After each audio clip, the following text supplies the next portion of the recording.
আপনার অবশ্যই জানা থাকা দরকার স্ট্রোক সাধারণত দু রকমের হয়ে থাকে, ইসকেমিক স্ট্রোক আর হচ্ছে হেমোরিক স্ট্রোক। ইসকেমিক স্ট্রোকটা হচ্ছে রক্ত জমাট হওয়া, আর হেমোরিক স্ট্রোকটা হচ্ছে রক্তক্ষরণ হওয়া। ইসকেমিক স্ট্রোকটা কীভাবে হয়? ইসকেমিক স্ট্রোকটা দেখা যাচ্ছে যে পেশেন্টের হার্ট থেকে যে রক্ত পাম্প করে, এই পাম্প করার কারণে সারা শরীর রক্ত ছড়িয়ে যায়, বিশুদ্ধ রক্ত সারা শরীরে ছড়িয়ে যাচ্ছে। সেক্ষেত্রে ব্রেন, মস্তিষ্ক পর্যাপ্ত পরিমাণে রক্ত সার্কুলেট করে, রক্ত শোষণ করে, রক্ত নেয়। যাদের ব্লাডে ট্রাইগ্লিসারিন বেশি, চর্বির পরিমাণ বেশি, চর্বি অথবা যে কোনো একটা বিষয় আর কি, দেখা যাচ্ছে ছোটো ধরনের, বিশেষ করে বেশিরভাগই চর্বি, চর্বির ছোট একটা স্লট, এই স্লটটা মস্তিষ্কের যে রক্তনালী আছে, রক্তনালীতে আটকে যায়। আটকে যাওয়ার কারণে মস্তিষ্কের রক্ত সরবরাহ এবং রক্ত চলাচল বন্ধ হয়ে আসে। সেই ক্ষেত্রে যে কোনো একটা জায়গাতে কি হয়, আপনার ওই রক্তক্ষরণ হয়।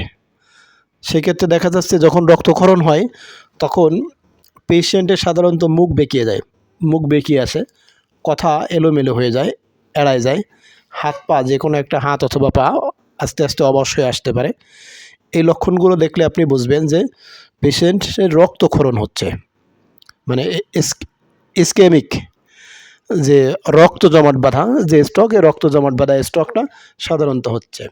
আর দ্বিতীয়ত হেমেরিক, যেটাকে আমরা বলি রক্তক্ষরণ, ওই স্লটটা যেটা, ওটা তো বুঝলেন। আর রক্তক্ষরণটা হচ্ছে যাদের হাইপার টেনশন আছে, উচ্চ রক্তচাপ, যাদের উচ্চ রক্তচাপ আছে, যাদের ডায়াবেটিস আছে, যাদের আপনার ধূমপানি, অধিক পরিমাণে ধূমপান করে, যাদের আপনার কিডনির সমস্যা আছে, যাদের লিভার ডিজিজ, এদের ক্ষেত্রে দেখা যাচ্ছে বিশেষ করে যাদের উচ্চ রক্তচাপ, হাই প্রেশার, এদের মস্তিষ্ক প্রেশারের চাপে, মস্তিষ্ক রক্তের চাপে, মস্তিষ্কের রক্তনালী ফেটে যায়, ভিতরে ফেটে যাওয়ার পরে মস্তিষ্কের যে কোনো জায়গাতে রক্তক্ষরণ হয় এবং পরে ওটা আস্তে আস্তে জমাট বেঁধে যায়। অনেক সময় দেখা যাচ্ছে নাক মুখ দিয়েও রক্তক্ষরণ হতে পারে। এটা হচ্ছে আপনার হেমোরিক স্ট্রোক, আমরা সাধারণত রক্তক্ষরণ স্ট্রোক বলে থাকি। এখন করণীয় কি? যদি কেউ স্ট্রোক করে, সেই ক্ষেত্রে করণীয় কি? 1 নম্বর করণীয় হচ্ছে যত দ্রুত সম্ভব রোগীকে সদর হসপিটালে নিতে হবে। রোগীকে যদি সদর হসপিটাল আপনার কাছাকাছি থাকে, অবশ্যই রোগীকে সদর হসপিটালে নেবেন। যতক্ষণ পর্যন্ত আপনার অ্যাম্বুলেন্স না আসতেছে অথবা পরিবহন ব্যবস্থা না হচ্ছে, ততক্ষণ রোগীকে বাম কাঁধে শোয়ায় রাখবেন। মনে রাখবেন, কোনো অবস্থাতে রোগীকে পানি খাওয়ানো অথবা অন্য কোনো ওষুধ খাওয়ানোর চেষ্টা করবেন না। মুখ যদি রোগীর বন্ধ থাকে, জোর করে মুখ খোলার চেষ্টা করবেন না। এগুলো বিশেষ সতর্কতা অবশ্যই মনে রাখতে হবে। 45, যাদের বয়স 45-এর উপরে, আমরা বলবো সাধারণত 45 উপরে যাদের বয়স, এরা সবসময় স্ট্রোকের ঝুঁকিতে আছে। বর্তমানে বাংলাদেশের খাদ্য খাবার ও আবহাওয়া পরিপ্রেক্ষিতে আমরা বলতে পারি।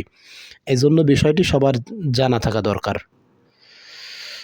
তো জনস্বার্থে বিষয়টি শেয়ার করে রাখবেন, সেভ করে রাখবেন, প্রয়োজনে ভালো করে মুখস্থ করে রাখবেন।